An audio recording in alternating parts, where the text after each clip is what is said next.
Well, it was Manchester City, 3, Crystal Palace nil. I think we all knew that Crystal Palace were not going to turn up, even at their best.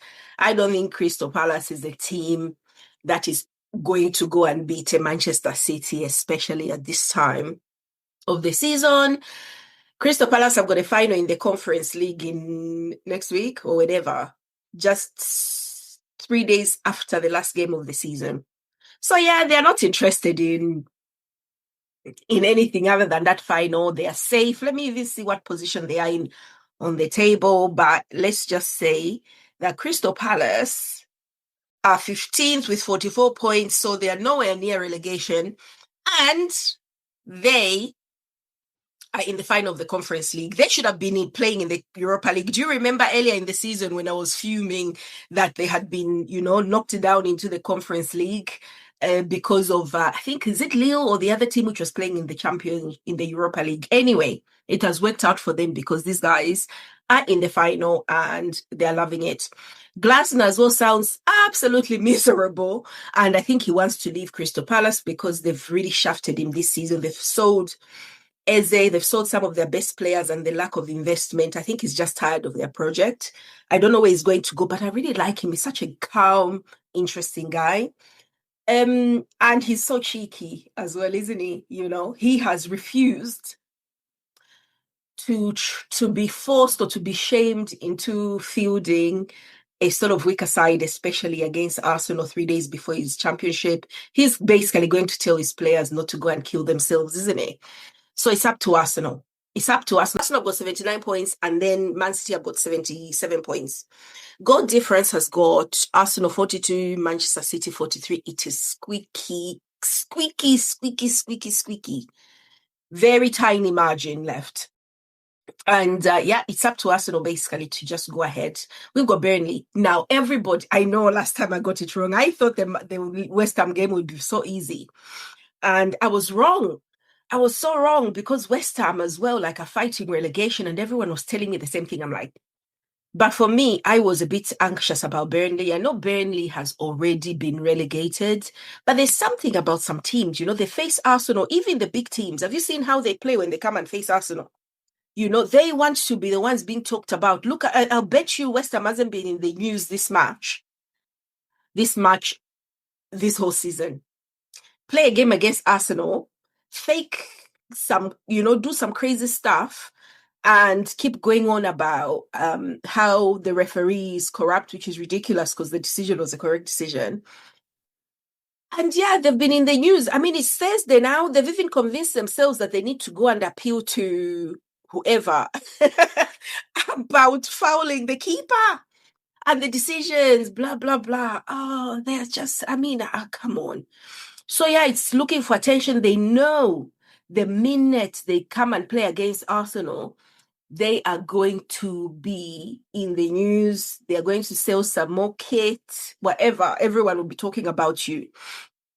And of course, I've compared Arsenal to Meghan Markle. It doesn't matter what you do. We could literally just be there minding our own business, and you guys would try and get us into it. At the end of the day, you fouled our keeper, and it was the first foul. In fact, it wasn't even the first foul. The first foul was on Kai Havertz. So, but anyway, even I'm talking about it. It's one of those things only because I'm so shocked about why we're still talking about it. So what does this mean that Manchester City keep winning? Do I think Manchester City are going to lose to Brighton or to Villa? Now, let's see where Brighton are. I think Brighton are not safe. I don't know. Let's see. Brighton. So the code for blue, they're red. Oh. So here's the deal. If Brighton win their next 2 matches, they'll be 61 points. Because you got Liverpool and you got Villa. Villa also would need to win at least the next 2 matches, and they've got Manchester City as their last game of the season, and Liverpool. Let's see, Liverpool on the 15th and Manchester City on the 24th. The problem with Manchester City is it's away from home, and to be honest, if Brighton play their cards right, because we know Aston Villa shameless, they might just lose to Manchester City. They might actually qualify for Europe. So Manchester City need to be very wary of Brighton. I meant Bournemouth, guys, not Brighton. If I said it, I don't know how many times I said Brighton. So Manchester City need to be very wary of Bournemouth. They might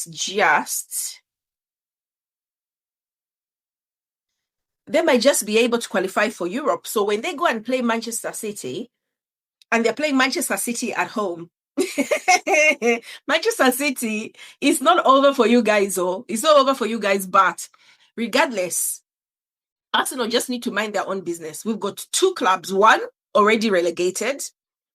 The other one basically has got better things to do than playing in a Premier League match. Better things to do. And did you see how nonsensical they were doing? And to be fair, they did give Manchester City a little bit of a run. But Manchester City, let's be honest, were rampant. You know, they were rampant. They were pretty good. They got all their B-sides, a lot of their B-sides, who, by the way, are worth more than any A-side in the Premier League when you think about it. But that's not what matters. What matters is, I guess, playing and stuff. It doesn't matter if you cost like £70 million when you don't play in your team for for most of the season, and then you come in for this game. You are going to try and impress because you want to play in the FA Cup final or at least feature for like 20-30 minutes. That's what professional footballers are like. But yeah, so what this means is the win against Crystal Palace from Manchester City just means that Arsenal need to lock in, baby. Lock in. Lock in. Do not blink. Do not blink. Do not blink. Do I trust my team? Guys, Arsenal have tested me. They've tasted my faith. I have sacked Arteta like 3 times this season. Was it twice or 3 times? I sacked him after, the longest sacking was that draw at Wolverhampton. That finished me. That draw and that loss at Villa. And then that draw. I didn't even, I've sacked him a few times this season. But, me and Arteta, I understand him and I understand his limitations. I understand the issues he's had this season, the injuries to key players. I'm a bit resentful as well, like the fact that he hasn't rotated Zubimendi often enough this season, but whatever he has done the last few games, it has meant that Miles Lewis-Skelly is motivated. I'm just hoping it doesn't cost Miles Lewis-Skelly because we need him for that England squad to go to the US, which has already got its own problems anyway, that tournament, but whatever, So I'm hoping it all works out for us, but I think going in on Monday, getting that win against Burnley, and then seeing what Manchester City do when they meet FC Bournemouth, when they go to Bournemouth, that could be when the title is going to be decided. Because I think if it goes to the last day, we should be able to do it. Because they've got Villa. Villa will probably go down. They are also playing in a final. They need to decide whether they want to secure Europe Champions League by playing a very strong squad before their final, or if they want to risk it and go and win the final of the Europa League.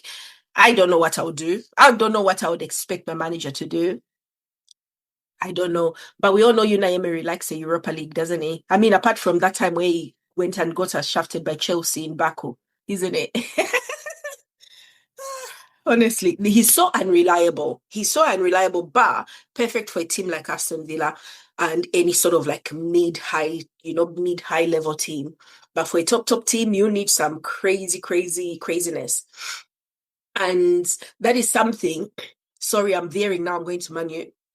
Because Man U have got an issue. They are trying to decide whether to keep Michael Carrick or to get rid of him and get someone else new. For me, as a team who wants Manchester United back in the mix, and instead of them being pathetic, choosing between Liverpool and Manchester City to win the league, I think they should give Michael Carrick a chance, give him a few years like we've done with Arteta. That's their best chance. You cannot just rush into all these projects and just whatever. Hear him out. That's my opinion. Hear him out. Otherwise, guys, that is really, I just wanted to just touch base, but nothing to do all week until Monday because Arsenal are not playing. And then we are watching everybody else. almost over. But yeah, that's it. That's Manchester City for us. They are right on our backs and on our necks. So yeah, talk to you guys soon. Bye.